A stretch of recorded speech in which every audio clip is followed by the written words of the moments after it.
인천남중 2학년 친구들 반갑습니다. 선생님이 만든 영상으로 한글과 국어 생활을 학습하는 세 번째 시간입니다.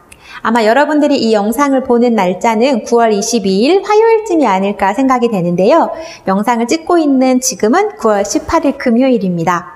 선생님이 아마 오늘 선생님이 만든 영상을 처음으로 탑재했을 거예요. 여러분들이 아마 선생님의 얼굴을 봤을 텐데요. 선생님 참 많이 두근거렸습니다. 뭐 이게 악플을 달거나 그러진 않겠지만 그래도 여러분들의 반응이 어땠을지 아니면 예전에 국동 선생님과 수업하는 것보다 조금이라도 집중이 됐는지 등이 참 궁금했는데요. 우연히 선생님 반 학생과 카톡으로 대화를 하다가 피드백을 부탁했더니 보기가 좋았다라고 얘기를 하더라고요. 그래서 어떤 점이 보기가 좋았냐라고 얘기하니까 EBS 강의처럼 칠판에 판서하면서 하는 내용이 눈에 잘 들어왔다라고 얘기를 해줬습니다. 피드백해준 친구 매우 고맙게 생각합니다. 이름을 밝히지 않겠습니다. 선생님이 영상을 봤더니 첫 번째 화면은 너무 흐렸고요. 그 다음 두 번째 화면은 이제 판서하는 내용이 잘 안 보이더라고요. 그래서 어떻게 하면 최적의 환경에서 여러분들에게 영상을 제공할 수 있을까 계속 고민 중인데요. 조금씩 발전하는 모습 보일 테니까 오늘도 열심히 한번 수업해 보도록 하겠습니다.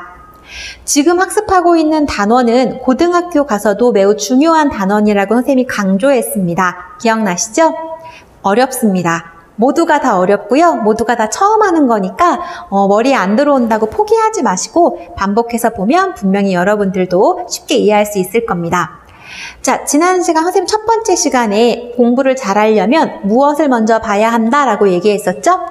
칠판에 보면 이 학습 목표는 머리에 항상 염두에 두어야 한다고 얘기했었죠? 그래서 우리 이번 단원의 학습 목표는 한글의 창제 원리를 이해하는 것이었습니다. 여기서 질문, 창제라는 단어의 뜻 대답할 수 있어야 됩니다. 한글을 창제했다 무슨 뜻이죠? 한글을 만들었다. 즉 창제라는 것은 처음으로 없던 것을 만든다 또는 어떤 것을 정한다 라는 의미라고 얘기했습니다. 자, 선생님이 첫 번째, 두 번째 시간에 국어교사로서의 자부심을 강조했었죠. 그 이유 기억나시나요? 복습이기도 하고요. 다시 한번 국어교사로서의 선생님이 자부심을 어필을 하자면 한글은 전 세계에서 유일한 문자입니다. 무엇으로 유일하죠? 네, 누가 만들었고 언제 만들었고 어떻게 만들었고 왜 만들어졌는지가 명확히 밝혀진 이 세상에 있는 그 어떤 문자 중에도 우리 한글처럼 이렇게 네 가지가 명확히 밝혀진 것들은 없었죠. 그래서 한글은 우리나라뿐만 아니라 전 세계의 문자사에서도 매우 중요한 역할을 한다, 중요한 의미를 가진다라고 얘기했습니다. 기억하셔야 됩니다. 간단히 복습하겠습니다. 자, 먼저 고등학교 가서도 마찬가지고요. 훈민정음을 왜 창제했는지 그 이유를 물어볼 수 있다고 얘기했었죠. 우리 첫 번째 시간에 우리나라의 말이 중국과 다르다라고 시작하는 훈민정음 서문을 학습했습니다. 교과서를 한번 보시면 좋겠고요. 기억 안 나면 교과서 보셔야 됩니다. 자, 그 훈민정음 서문에는 세종대왕이 세 가지 이유를 밝히면서 훈민정음을 창제한 이유를 표현하셨죠. 책 찾아보셔야 됩니다. 자, 첫 번째, 훈민정음을 창제한 이유 첫 번째는 첫 번째 줄에 있었습니다. 나란말싸미 뒹기게 달아 우리나라의 말이 중국과 다르다. 즉 우리와 중국의 문자는 엄연히 다르다라고 하는 어떤 정신? 그렇죠. 자주정신. 자, 그럼 자주정신이 드러난 훈민정음 서문 어떤 부분이죠? 우리나라의 말이 중국과 다르다라고 했던 부분 기억하셔야 됩니다. 또 두 번째 보시면 가장 중요하다는 생각이 듭니다. 개인적으로요. 세종대왕이 한글을 창제한 것은 누구를 사랑하는 마음이 강하게 드러난 결과였다? 네, 백성이었죠. 우리나라 말이 중국과 다르기 때문에 문자로 하고 싶은 말이 있어도 뜻을 펴지 못하는 백성들이 많았다. 내가 이런 백성들을 불쌍히 여겨 가엾게 여겨 새로 몇 글자를 만든다? 28자를 만들었으니 라는 부분이 있었습니다. 즉 세종대왕께서 훈민정음을 창제한 이후 백성을 가엾게 생각한다. 백성을 사랑하는 마음. 그래서 한자로 바꾸면 그렇죠. 애민정신이라고 얘기했습니다. 애민정신. 자, 백성을 사랑하는 마음을 담아서 한글을 만드셨는데요. 훈민정음을 만들었는데 그 훈민정음을 쉽게 익혀서 날마다 편안하게 써. 일상생활에 너희가 편하게 썼으면 좋겠어 라고 하는 부분을 마지막에 밝히시죠. 자, 일상생활에 편리하게 쓸 수 있다. 그렇죠. 실용적이다. 실용적인 문자를 만들고자 했던 실용정신이 드러난다 라고 복습했습니다. 이 얘기 언제 했나요? 라고 놀라시면 안 됩니다. 첫 번째 시간에 우리 공부했던 거 지금 복습하고 있습니다. 그래서 이 세 가지 정신을 묶어서 제목을 붙여줬죠? 훈민정음을 창제한 이유도 되고요. 훈민정음에 담긴 창제 정신이다 라고 얘기했습니다. 자, 훈민정음은 백성을 가르치는 바른 소리라는 의미를 담고 있었고 그 훈민정음에는 자주정신, 애민정신, 실용정신을 담아서 세종대왕이 이제 문자를 만들게 되는 것입니다. 여기까지 잘 기억나시죠? 자, 우리 이거 다음으로 배웠던 내용이 바로 기본자의 내용을 배웠는데요. 기본자를 만든 원리가 있었죠? 그냥 하루아침에 문자가 딱 만들어진 게 아니고 세종대왕이 학자들과 고민했을 때 발음기관의 모양을 본떴고 하늘, 땅, 인간을 본뜬 모양을 만들게 됩니다. 어떤 사물의 모양을 본뜨다 우리 한자로 뭐라고 했었냐면 상형, 모양을 본뜨다 상형이라는 단어로 정리했었죠. 그래서 훈민정음에 만들었을 때 기본 원리는 모양을 본떠서 만든 상형의 원리다라고 했습니다. 기억나시나요? 우리 이 부분 같이 복습하도록 하겠습니다. 자, 여러분 지난 시간에 학습했던 이 표 기억나시죠? 자, 첫 번째부터 보겠습니다. 한글 창제의 원리, 첫 번째 원리로 우리가 상형의 원리이다 라는 말을 배웠습니다. 상형이라는 것은 모양을 본떠서 만든다라는 뜻이었죠. 자, 그 중에 우리 자음은 어떤 모양, 무엇의 모양을 본떠서 만들었나요? 네 글자였습니다. 우리가 발음할 때 사용하는 신체의 각 기관을 뜻했던 발음기관의 모양을 본떴죠. 자, 다시 우리 훈민정음을 창제한 기본 원리는 모습을 본떤 상형의 원리이다. 그 중에서 자음의 경우에는 무엇을 본떴다? 발음기관을 본떠서 만든 기본자를 만들게 됩니다. 기본자를 몇 개 만드셨죠? 5개 만들었죠? 하나씩 같이 복습하겠습니다. 자, 첫 번째입니다. 혓뿌리가 목구멍을 막는 모양. 자, 선생님이 옆으로 섰을 때 혓바닥 모양 그렸던 거 기억나죠? 자, 우리 기역 발음해보자라고 열심히 연습했습니다. 기역 발음할 때 혓뿌리가 뒤로 당겨지면서 목구멍을 막는다. 그래서 어금니와 가까운 위치에서 소리가 난다라고 했었죠? 선생님 손 모양 보세요. 무슨 모양? 기본자 기역이었습니다. 기본자 기역, 아음의 기본자 어금니 소리란 뜻이었습니다. 아음이라는 것은 어금니 소리다 라고 얘기했었고요. 아음의 기본자 기역을 정리했습니다. 좀 진하게 쓰고 싶은데 이게 어떻게 진하게 써야 될지. 네. 자, 그 다음 우리 니은 발음했을 때 혀 끝이 윗잇몸에 닿는 모양. 이거 발음하셔야 됩니다. 발음해보시면 혀 끝이 윗잇몸에 닿죠? 우리 혀 끝이 윗잇몸이 닿은 상태로 멈춰보세요. 이런 모양입니다. 자, 이걸 그림으로 표현해보면 혀 끝이 구부러져서 윗잇몸에 닿는 모양. 니은. 자, 니은은 혀 끝, 혀소리입니다. 그래서 우리 혀를 한자로 바꾸면 설음이라고 얘기했었죠? 그래서 니은, 설음의 기본자는 니은이다. 외우려고 하지 마시고요. 발음을 해보셔야 됩니다. 자, 가장 쉬운 부분인 것 같아요. 입의 모양을 본뜬 입술 순자를 써서 입의 모양을 본뜬 기본음, 순음의 기본음은 미음이다 라고 얘기했었고요. 입술 모양 기억하시면 됩니다. 자, 이의 모양. 옆으로 했을 때 우리 이가 일직선으로 나진 않는다 그랬죠? 이가 난 모양을 본떠서 만든 치음의 기본자는 시옷이다 라고 얘기했습니다. 기억나시죠? 그 다음 볼 순 없지만 목구멍의 모양을 본뜬 모양, 후음의 기본자는 이응. 그래서 우리 세종대왕이 처음에 자음을 만들 때는 이런 발음기관의 모양을 본떠서 이 발음기관의 모양을 본떠서 기본자 5개를 만드셨다라고 복습했습니다. 기억나시죠? 다시 한번 점검해 보세요. 자, 자음과 마찬가지로 모음 역시 기본자를 3가지 만드십니다. 우리 자음은 5개를 만들었다면 모음은 3가지를 만드는데요. 그 3가지는 무엇을 본떠서 만들었냐면 하늘, 땅, 사람이다. 그래서 우주의 심오한 철학을 담고 있다라고 선생님이 얘기했던 거 기억나죠? 자, 먼저 하늘 하면 떠오르는 모양, 하늘은 둥근 모양, 이렇게 손 모양이 자주 이렇게 나오죠? 그래서 우리 하늘의 모양을 본뜬 모음의 기본자, 얘 이름 동그라미 아니고 아래아라고 얘기했습니다. 아래아. 자, 땅, 평평합니다. 평평한 땅의 모양을 본뜬 모음, 의가 있었고요. 하늘과 땅 사이에 서 있는 사람의 모양을 본떴다. 그래서 우리 사람의 모양을 본뜬 모음, 이. 이 기본자 3가지를 가지고 이제 모음이 확장되게 됩니다. 자, 지난 시간에 여기까지 했던 거 기억나시죠? 복습도 철저히 하셔야 됩니다. 예습보다 중요한 게 복습입니다. 다시 정리하면 세종대왕이 훈민정음을 만들 때 첫 번째 원리는 무엇이었다? 칠판에 답이 있습니다. 모양을 본뜬 상형의 원리이다. 그 중에 자음은 발음기관의 모양을 본떴고 모음은 하늘, 땅, 사람, 천지인의 모양을 본떴다. 그래서 자음 5자, 모음 3자, 기본자 8자를 가지고 확장하게 됩니다. 그걸 이제 오늘부터 본격적으로 학습하겠습니다.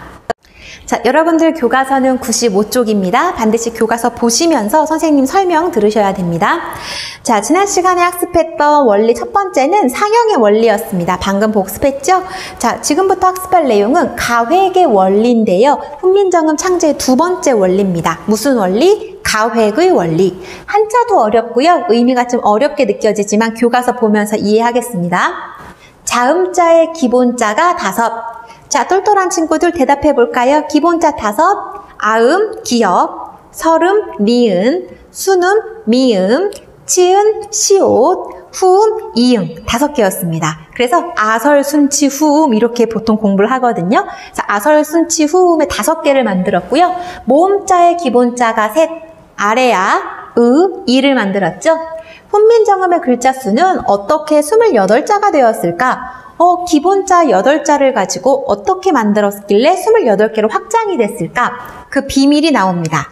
그 비밀은 획을 더하고 글자를 합한 원리에 있다. 자, 여러분들 교과서에 별표 칠까요? 형광펜 있는 친구들 형광펜으로 칠해도 좋습니다. 이 부분 선생님 강조하겠습니다. 자, 그 비밀은 획을 더하고 한자로 바꾸셔야 돼요. 더할 가. 획을 의미하는 획을 더한다. 가획의 원리입니다. 아, 가획의 원리 별거 없구나. 획을 더하는 거구나 라고 이해하시면 되고요.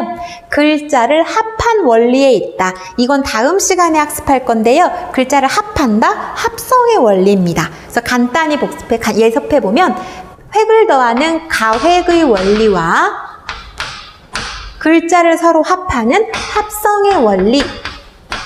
우리 이 앞에 뭐가 추가돼야 되죠? 사물의 모양을 본뜬 상형의 원리. 바로 이 3가지가 훈민정음 창제의 기본 원리입니다. 그 중에서 오늘은 가획의 원리를 학습할 겁니다. 자, 그 비밀은 획을 더하고 글자를 합한 원리에 있다. 자음자의 경우 소리가 세짐에 따라 기본자에 획을 추가했다. 다시 자음의 경우 소리가 세짐에 따라 기본자에 획을 추가했다. 여러분도 어렵게 생각하지 마세요. 기본자, 아음의 기본자 기역을 예로 들겠습니다. 기역을 소리를 세게 발음해 보세요. 크. 그럼 우리 기역에 획을 더해서 소리가 거세짐을 나타낸 자음 바로 나오네요. 키읔입니다. 이거 이름 키역 아니에요. 키읔입니다. 이렇게 하는 거구나. 하나 더 연습해 볼까요? 우리 설음, 니은 있었죠? 니은의 발음을 조금 강하게 해볼까요? 그렇죠. 획을 추가하면 어떤 글자가 된다? 디귿이 되고요. 디귿에서 더 소리를 거세게 할 수 있습니다. 그렇죠. 획을 또 더하면 뭐가 된다? 티읕이 됩니다. 아, 이렇게 확장했구나라는 걸 알 수 있죠. 자, 획을 하나씩 더하고 있습니다. 획을 더하는 원리 우리 뭐라 그런다? 가획. 더할 가자에 획을 의미합니다. 자, 소리가 거세짐에 따라 기본자에 획을 추가해서 만든 글자 가획자입니다. 이 가획자 지금부터 정리할 건데요. 자, 이 가획하는 획을 더하는 거 어떤 경우에 획을 더한다? 소리가 세짐에 따라 획을 더해서 글자를 만들었다. 그 글자를 뭐라고 한다? 가획자라고 얘기를 합니다. 기본자 있었고요. 가획자가 있습니다. 구체적으로 살펴보겠습니다. 자, 여러분, 우리 교과서에 자세한 설명이 생략되어 있습니다. 그 선생님이 지금 표로 간단히 정리할 텐데요. 이 정리하는 내용을 92쪽 우리 윗부분에 보시면 여백이 있죠? 거기다가 여러분들이 표로 같이 정리했으면 좋겠습니다. 자, 배운 내용 계속 머릿속으로 떠올리셔야 되고요. 입 밖으로 대답하셔야 됩니다. 자, 세종대왕이 처음에 발음기관의 모양을 본떠서 자음에 무엇을 만드셨죠? 자음에 기본자를 만드셨죠? 기본자. 하나씩 같이 정리합니다. 자, 기본자 5개 기억나시나요?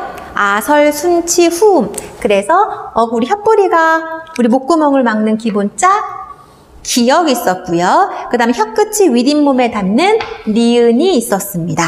그 다음 입의 모양을 본뜬 미음이 있었고요. 이의 모양을 본뜬 시옷 있었습니다. 목구멍의 모양을 본떴다 동그라미 이응 있었죠? 이걸 5개를 먼저 쓰고 여기서 이제 소리가 세짐에 따라 무엇을 더한다? 획을 더합니다. 자, 그럼 기본자에 획을 더한 글자, 획을 더했다 가획자라고 이야기했었죠? 가획자. 그럼 획은 언제 더한다고요? 소리가 세질 때 더하는 겁니다. 자, 기역의 가획자 그를 세게 발음하면 그렇죠. 가획, 획을 더한 키읔이 되고요. 선생님, 그럼 쌍기역은요? 소리의 성질이 다르죠? 끄는 소리의 세짐이 아니고요. 성질이 다른 글자입니다. 여기는 소리가 세질 때 획을 추가하는 겁니다. 기역의 가획자 자, 니은의 가획자 느 발음 세게 하면 디귿 있고요. 디귿을 발음 세게 하면 하나 더 나아갈 수 있죠? 드를 세게 발음하면 그렇죠. 티읕이 바로 가획자가 됩니다. 니은의 가획자는요, 디귿과 티읕인 거예요. 자, 그럼 입술의 모양을 나타냈던 순음, 미음의 가획자, 발음 거세게 한번 해볼까요? 강하게 하면 그렇죠. 비읍. 모양이 굉장히 유사하다라는 걸 보셔야 합니다. 우리 발음 더 세게 할 수 있죠? 그렇죠. 피읍. 자, 미음의 가획자, 비읍과 피읍입니다. 이해되시나요? 자, 그다음 시옷입니다. 치음을 나타냈던 시옷인데요. 발음을 거세게 하면 즈. 획을 하나 더 해볼까요? 즈. 자, 여기서 발음 한 번 더 거세질 수 있죠? 획을 더해서 자, 우리 치음, 시옷의 가획자는 지읒과 치읒이 됩니다. 여기까지 이해되시나요? 지금 조금 속도가 빠른데요. 여러분들이 강의 잠깐 멈춰놓고 이해한 다음에 다시 플레이 하셔야 됩니다. 그 다음 목구멍 소리를 나타냈던 이응입니다. 이응의 가획자는요, 모양이 독특해요. 그 모양 어떻게 생겼냐면 요렇게 뭔가 부족해 보이죠? 여기서 소리를 더 거세게 내면 우리가 알고 있는 히읗이 됩니다. 자, 이 중에 지금 사용하지 않는 문자 모양 하나 있죠? 바로 얘인데요. 얘 이름이 뭘까요? 지금 요렇게 생겼거든요. 얘 이름 여린 히읗입니다. 여린 히읗. 여린 히읗. 자, 그러면 기본자 5개에서 시작해서 소리가 세짐에 따라 획을 더한 가획자 몇 개가 나왔냐면 하나, 둘, 셋, 넷, 다여, 일곱, 여덟, 9개가 나왔네요. 기본자 5개에 가획자 9개가 나왔습니다. 여기까지는 이해되시나요? 네, 그 다음 어려운 단어가 또 하나 등장할 거거든요. 일단 여기까지 정리하고 다음 내용 플레이 해주세요. 자, 교과서 12문단 한번 보겠습니다. 가획된 자음자와 그 기본자는 이제 이 말이 이해가 되시나요? 가획됐다라는 말은 소리가 거세지면서 획이 추가됐죠? 어디에? 기본자에.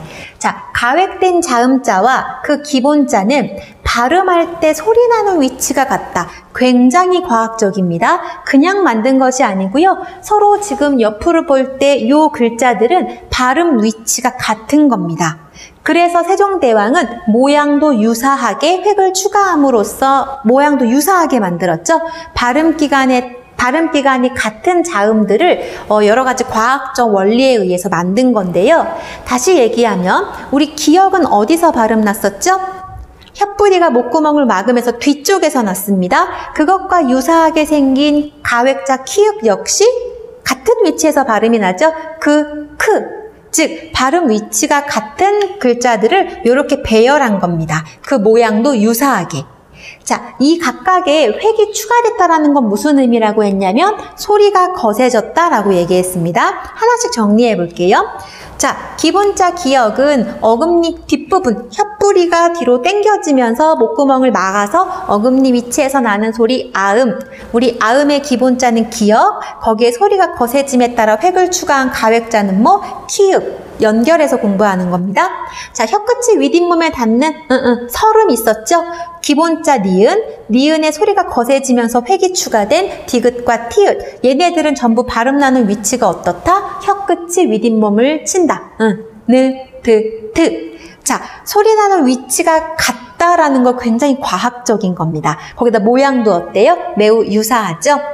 마찬가지입니다. 이 기본자 5개의 소리 나는 위치가 같은 글자 중에 소리가 세짐에 따라 획을 하나씩 추가해서 글자를 만들어낸 게 바로 가획자입니다. 반복합니다. 가획했다라는 건 무슨 뜻입니까? 소리가 세지면서 획을 더했다. 어디에 획을 더했다? 기본자에. 이렇게 정리할 수 있습니다. 이해되시나요? 그럼 다음 사파를 보면서 다시 한번 정리하겠습니다. 자, 여러분들 교과서 92쪽에 있는 이 사파를 좀 잘 봐주시기 바랍니다. 선생님이 이 표를 가지고 설명하도록 하겠습니다. 자, 지금 보시면 사파의 가장 구석에 있는 기역, 니은, 미음, 시옷, 이응. 우리 여긴 색깔이 약간 다르게 표현되어 있죠? 우리 이 부분 묶어서 이름 지어줄 수 있습니다. 선생님 화면 너무 침범했네요. 좀 밖으로 나올게요. 자, 기역, 니은, 미음, 시옷, 이응. 지금 이 부분 가장 앞에 있는 우리 여기 맨 위에다 뭐라고 제목을 써줄 수 있을까요? 세종대왕이 처음으로 발음기간의 모양을 만든 기본자였죠? 자, 지금 똘똘한 친구들 펜 꺼내서 요 맨 위에 한 요쯤에다가 기본자라고 이름 붙여주세요. 기본자 몇 개? 5개였습니다. 기역, 니은, 미음, 시옷, 이응이 있었습니다. 여기까지 이해가 됐죠? 자, 그 다음 기역 옆에 보면 키읔이 나와 있고요. 니은 옆에 디귿과 티읕 있습니다. 미음 옆에 프 있고요. 시옷 옆에 츠 있습니다. 그 다음 우리 여린 히읗이라는 사실상 얘는 발음 나는 소리가 특별하게 없었기 때문에 선생님이 발음을 하긴 좀 어렵고요. 그 옆에 우리가 알고 있는 히읗 있죠? 자, 그러면 선생님 한번 침범할게요. 이 부분. 자, 지금 선생님이 네모로 표시한 부분에 자음 몇 개 들어가 있죠? 세볼까요? 하나, 둘, 셋, 넷, 다, 여, 일곱, 여덟, 아홉. 이 9개 위에다가 제목 붙여줘야겠죠? 기본자에 획을 더한 글자, 가획자라고 이름 붙여주셔야 됩니다. 우리 첫 번째 기역, 니은, 미음, 시옷, 이응 위에다가는 기본자라고 이름 적어주시고요. 그 다음 네모로 표시했던 소리가 거세지면서 획이 하나씩 추가된 글자에는 가획자라고 이름 붙여주시고요. 그래서 14개의 자음이 완성됐거든요. 여기 5개, 여기 9개. 근데 옆에 낯선 글자 보이나요? 여러분 이 부분입니다. 요 부분 선생님이 한번 화면에 띄워서 같이 볼게요. 먼저 문단의 내용을 좀 살펴보면요. 세종대왕은 기본 5자로 기본자 말하는 겁니다. 총 17개의 자음을 완성하였다라고 하셨거든요. 그럼 지금 요거 더하면 14글자잖아요. 17자라고 하셨습니다. 3개가 부족하죠? 그 3개의 정체가 바로 뭘까요? 요 끝에 있는 요 3개입니다. 요 3개 한번 확대해 볼게요. 자, 그 중에 얘들아, 맨 앞에 있는 저 동그라미는요, 지금 이응으로 비춰지고 있죠? 근데 선생님이 위에다가 이렇게 분필로 표시했거든요. 크게 확대하면요, 꼬리가 달려 있어야 됩니다. 이거 과학 시간에 과수원 표시라고 옛날에 배웠던 적 있죠? 꼬리가 살아 있어야 돼요. 꼭지 달린 이응, 꼭지 이응이라고 하거든요. 얘 이름은 꼭지 이응 또는 옛 이응이라고 합니다. 옛 이응과 지금 우리가 리을이라고 발음하는 요 글자, 그 다음 여러분들 세모처럼 보이는 거 있죠? 얘네들의 이름은요, 리을과 세모가 아니고요. 얘는 옛 이응, 위에 꼭지가 남아 있어야 됩니다. 옛 이응. 그 다음 얘는 리을이 아니고요. 반설음. 반설음. 얘들아, 유추해 보세요. 우리 아까 설음 배웠죠? 설음이 무슨 뜻이었어요? 혀 끝이 윗잇몸에 닿는 얘네가 설음이었어요. 근데 반설음이다, 그건 무슨 뜻일까? 반만 설음입니다. 이렇게 완전히 닿는 게 아니고요. 리을 발음해 보세요. 니은처럼 딱 닿아 있진 않지만 리을, 혀 끝이 윗잇몸을 건드리긴 하죠. 그래서 얘는 완전한 설음이 아니라 반만 설음이다. 그래서 반설음이에요. 이게 오늘날 리을로 바뀐 겁니다. 그 다음 옆에 있는, 선생님 화면에서 사라지고 있어요. 화면으로 들어갈게요. 자, 옆에 있는 얘는요, 세모처럼 생겼죠? 그렇다고 얘 이름 세모 아닙니다. 얘는 훈민정음이 만들어질 당시에 우리 자음 중에 포함되어 있었던 글자예요. 지금은 없어졌습니다. 얘는 발음이 어땠을까요? 뭐랑 유사하게 생겼어요? 시옷과 유사하게 생겼죠? 발음이 어땠냐면요, 얘는 즈 발음이에요. 느끼한 발음 있죠? 우리 아까 시옷을 뭐라고 했냐면 치아의 모양을 본떴다 그래서 치음이라고 했는데, 이 세모 모양이 이 친구는 스 발음이 아니고 즈 발음이에요. 아까 얘가 반만 설음이다 그래서 반설음이었죠? 그럼 얘는 반만 치음이니까 이름이 뭘까요? 반치음입니다. 어찌? 여기 정리해보면요, 우리, 아이고, 마이크 줄이 꼬이고 있어요. 자, 이 세모처럼 생긴 아이의 이름은 반만치음이다 그래서 반치음. 선생님 자꾸 화면에 사라져서 큰일 났네요. 다시 돌아올게요. 우리 교과서 여백에다가 여러분들 정리를 좀 해보시면 좋을 것 같은데요. 밑에 있네요. 꼭지 이응입니다. 얘네들의 이름을 이채자라고 얘기해요. 너무 어렵죠? 앞에 기본자 있었고요. 우리 기본자 얘네 있었고요. 가획의 원리에 의해서 만들어진 가획자 있었습니다. 일단 마지막 이 세 가지를 이채자라고 얘기하는데요. 이 이자는 다르다 이 뜻이에요. different 이 뜻이에요. 뭐가 달라요? 여러분도 잘 보세요. 기역에서 소리가 거세지면 키읔이었고요. 니은에서 소리가 거세지면 디귿, 티읕이었죠. 자, 그런데 기역에서 소리가 거세진다고 이응이 되나요? 아닙니다. 가획의 의미 없지요. 느를 발음 세게 한다고 르가 되나요? 성질이 조금 다르죠? 느, 드, 트, 르. 성질이 달라요. 그래서 여기 끝에 있는 요 세 가지 아이들은 소리의 세기에 따라 획이 더해진 의미는 없어요. 이해되나요? 가획자라는 것은 소리가 세졌기 때문에 획이 추가된 거고요. 이 끝에 있는 요 세 아이들은 소리가 세졌다라고 하는 성질의 변화가 없습니다. 단 공통점이 있긴 있어요. 그, 크, 응. 혀 위치 변하지 않죠? 그, 크, 응. 소리 나는 위치가 같습니다. 자, 반설음 리을 어때요? 느, 드, 트, 르. 크게 변화가 없죠. 물론 미세한 변화는 있지만 발음 위치가 매우 유사합니다. 스, 즈, 즈, 즈. 약간의 차이가 있지만 발음하는 위치는 큰 변동이 없죠.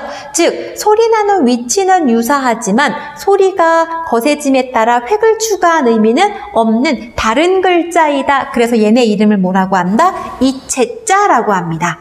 자, 그럼 이 표의 내용을 정리할 수 있겠죠? 우리 가장 앞에 있었던 기역, 니은, 미음, 시옷, 이응. 얘네들은 훈민정음 창제 당시 발음기관의 모양을 본떠서 처음으로 만든 기본자였고요. 여기 주황색 동그라미 되어 있는 부분은 기본자. 그 다음 이 기본자에서 발음이 세짐에 따라, 소리가 거세짐에 따라 획을 추가함으로써 나온 이 추가된 9글자는 뭐라고 한다? 가획자라고 얘기했고요. 자, 소리 나는 위치는 같지만 소리가 거세지는 변화는 없고 모양이 다르게 생긴 우리 이 아이들을 뭐라고 불렀다? 이채자라고 얘기합니다. 그럼 기본자와 가획자와 이채자를 모두 합치면 몇 글자가 될까요? 얼른 세보세요. 17자가 되죠? 그래서 세종대왕은 기본 5자로 총 17자의 자음자를 완성하였다. 그 세종대왕이 처음으로 만든 훈민정음의 자음자는 바로 요 17가지가 되는 겁니다. 어려운 내용 많이 배웠죠? 근데 선생님이 아까 요거 설명할 때 과학에서 과수원이라고 했던 것 같아요. 우리 이렇게 생긴 기호 사회 시간에 배우죠? 이렇게 생긴 거. 근데 이거 과수원 표시 아니고요. 옛날에 있었던 이응인데요. 여러분들 이 이응과 즉 이 표상의 후음의 기본자인 이 이응과 그 다음 이 옛 이응은 다릅니다. 그럼 오늘날 우리가 받침으로 사용하는 이응은 어떤 아이일까요? 1번, 2번 아이 중에 오늘날 받침의 이응으로 사용되는 아이는 놀랍게도 이 옛미응입니다. 옛미응이 지금의 받침으로 와서 꼭지가 떨어지면서 이응이 된 거거든요. 이건 나중에 선생님이 다시 설명하도록 하겠습니다. 그럼 다음 화면 넘어가 보겠습니다. 자, 이제 훈민정음 자음 17개를 정리해 볼 겁니다. 우리 지난 시간에는 기본자만 정리했었는데요. 이번에는 17개를 모두 정리할 겁니다. 그 전에 선생님이 칠판을 좀 지울게요. 오늘 날씨가 정말 좋아요. 그래서 선생님들께서 교무실에서 일하시다가도 오늘 날씨 정말 좋다라고 하고 계시거든요. 여러분들도 게임만 하지 말고 창밖도 한번 보면서 가을 날씨 좀 느꼈으면 좋겠습니다. 자, 이 표를 머릿속에 넣는 자 고등학교 가서도 훈민정음을 두려워할 게 없을 겁니다. 같이 한번 정리해 보겠습니다. 선생님이 대부분 빈칸 뚫어놨죠? 여러분들이 공부할 때에는 그냥 주어져 있는 칸에 답만 채우지 마시고요. 빈칸을 하나씩 채우는 연습을 하셔야 됩니다. 선생님이 기본자만 지금 제시했거든요. 기본자부터 출발하겠습니다. 선생님 좀 진하게 써보도록 노력할게요. 자, 먼저 훈민정음 자음 17자를 정리할 때 이 빈칸을 바로 채우려고 하지 마시고요. 큰 틀부터 정리하셔야 됩니다. 이렇게 화면에 좀 삐뚤 느낌이 들죠? 자, 처음에 발음기관의 모양을 본떠서 만든 글자 기본자였고요. 이 기본자의 소리가 세짐에 따라 획을 더한 글자를 뭐라고 한다? 뭐라고 한다? 가획자라고 얘기했었죠? 가획자. 가획자. 여러분들 여백에 대고 그려보셔야 됩니다. 중요합니다. 자, 그러면 이번에는 소리가 세진 의미는 없고 발음 위치는 같지만 소리가 세졌다라는 변화는 찾아볼 수 없으면서 모양이 조금 다르게 생긴 글자, 우리 삼총사 있었죠? 마지막에 학습했던 친구들, 이채자. 이렇게 먼저 큰 칸을 채워주고 그 다음에 자음 하나하나를 같이 살펴보도록 하겠습니다. 먼저 기본자부터 출발할게요. 우리 아음, 어금니 아음이라 그랬죠? 어금니 소리라 그랬죠? 목구멍이, 혓뿌리가 목구멍을 막으면서 어금니 밑이 소리나는 기본자 뭐 있었죠? 요렇게 생긴, 이렇게 혓뿌리 당겨지면서 요렇게 생긴 친구, 기역 있었습니다. 기본자, 기역. 여기까지 오케이? 자, 그러면 이 기본자, 아음의 기본자 기역에서 소리가 거세지면 어떤 글자가 만들어진다? 그렇죠. 키읔이 완성되고 여긴 빈칸이 되겠네요. 그러면 기역, 키읔과 발음 나는 위치는 유사하지만 소리가 거세진 의미는 없는 글자 있었죠? 응. 이 채자 뭐 있었죠? 과수원처럼 생긴 꼭지 달린 옛미응. 이렇게 하면 한 줄 완성입니다. 빙고하는 기분으로. 여러분 지금 선생님 좀 눈물 날 것 같아요. 자꾸 영상 찍는데 재난 문자가 와서 중간에 영상이 끊어지고 있어요. 다시 한번 힘을 내보겠습니다. 열심히 설명하고 있었는데 재난 문자와 함께 동영상이 종료가 되네요. 자, 칠판을 다시 한번 지우고 선생님이 아음까지 설명했고요. 이제 서른 부분 다시 한번 해볼게요. 재난 문자가 더 이상 안 오는 상황이 왔으면 좋겠습니다. 자, 우리 서름은 혀소리라 그랬어요. 혀 하면 생각나는 모양 있어야겠죠? 혀끝이 윗잇몸에 닿는 기본자. 발음해보세요. 기본자 니은이 있었습니다. 자, 이 니은에서 발음, 소리가 거세지면 그렇죠. 디귿이 있었고요. 디귿에서 소리가 더 거세질 수 있죠? 그렇죠. 티읕이 있었습니다. 빈칸 채우는 거 꼭 빙고하는 것 같죠? 자, 그리고 이 채자 중에 르 소리 나는 위치가 유사하지만 모양이 약간 달랐던 친구 있었죠? 우리 오늘날에는 리을이라고 하지만 그 당시엔 반설음, 반만 설음이다라고 얘기했었던 반설음이 있었고요. 그럼 한 줄 빙고가 됐습니다. 자, 수능 입술의 모양을 본뜬 기본자 미음이 있었습니다. 미음. 자, 무에서 발음이 거세지면 브. 그렇죠. 비읍이 나오고요. 브에서 또 발음이 거세지면 피읍이 나오네요. 피읍. 자, 수능에 이체자 있었나요? 없었습니다. 그럼 얘는 빈칸으로 두시면 되고요.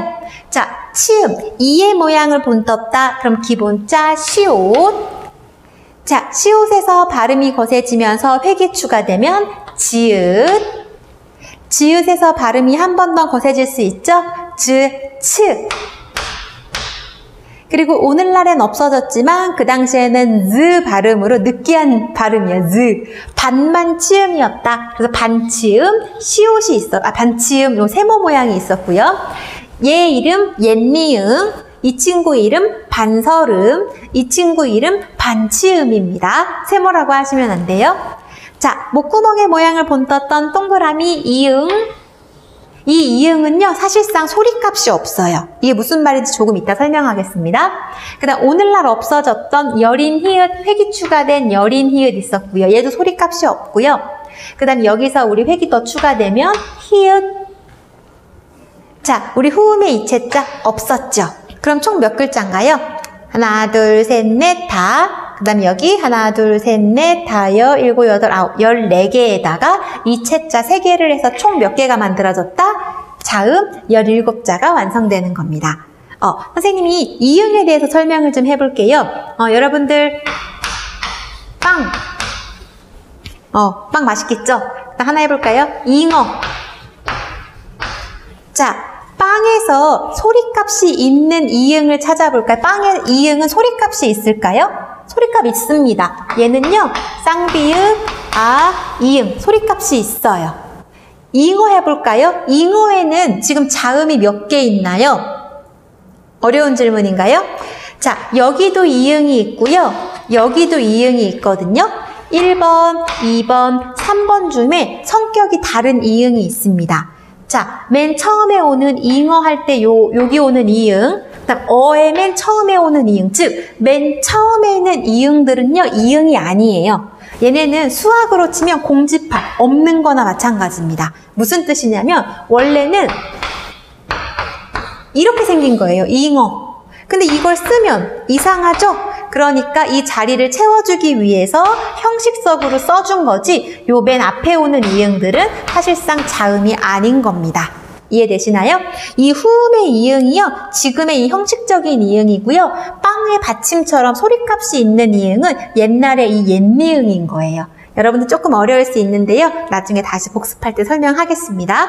이 자음 체계표 머릿속에 꼭 넣으셔야 돼요. 그럼 오늘 학습한 내용을 교과서를 통해서 정리해 보겠습니다. 오늘 했던 11문단부터 13문단의 내용은요, 자음자의 기본자에 무엇을 더하여 나머지 자음자를 만든, 자, 무엇을 더했다, 더할 가짜를 써서 획을 더했죠? 그래서 우리 여기 들어갈, 빈칸에 들어갈 말은 획이고요. 획을 더해서 자음자를 만들었다. 중요한 건 획이 중요한 게 아니고요. 그 획이 의미하는 바가 뭔가요? 언제 획을 더했죠? 소리가 거세질 때. 그때 더한 획을 우리가 가획한다 그래서 가획자라고 얘기했습니다. 다시 기본자에 소리가 거세짐에 따라 무엇을 추가했다? 획을 추가했다. 그렇게 만들어진 글자를 뭐라고 했다? 가획자. 정리되시나요? 계속 이어서 보겠습니다. 자, 오늘 배웠던 내용 정리할 건데요. 지금 볼륨 다 줄여놓고 헤드셋 끼고 게임하고 있는 친구들 5년 뒤에도 10년 뒤에도 그러고 있을 건 아니죠? 그럼 정신 차리셔야 됩니다. 같이 봐주세요. 자, 자음자에서 가획의 원리란 무엇인가요? 가획의 단어의 의미를 풀어보면 되겠네요. 가획이라는 것은 획을 추가한다. 그럼 언제 획을 추가하나요? 기본자에서 소리가 세지면 획을 추가한다. 정리해 볼까요? 그렇다면 가획의 원리란 발음기관의 모양을 본뜬 기본자에서 소리가 거세짐에 따라 획을 추가한 것을 가획의 원리라고 하고, 그렇게 만들어진 글자를 뭐라고 한다? 가획자라고 얘기합니다. 가획자 총 몇 개였냐면 9개였거든요. 표 내용 다시 한번 떠올려 보세요. 자, 자음의 기본자와 가획자를 정리하면 앞에 했던 표인데요. 스피디하게 다시 한번 해보죠. 우리 기본자 몇 개 만드셨죠? 5개 만드셨습니다.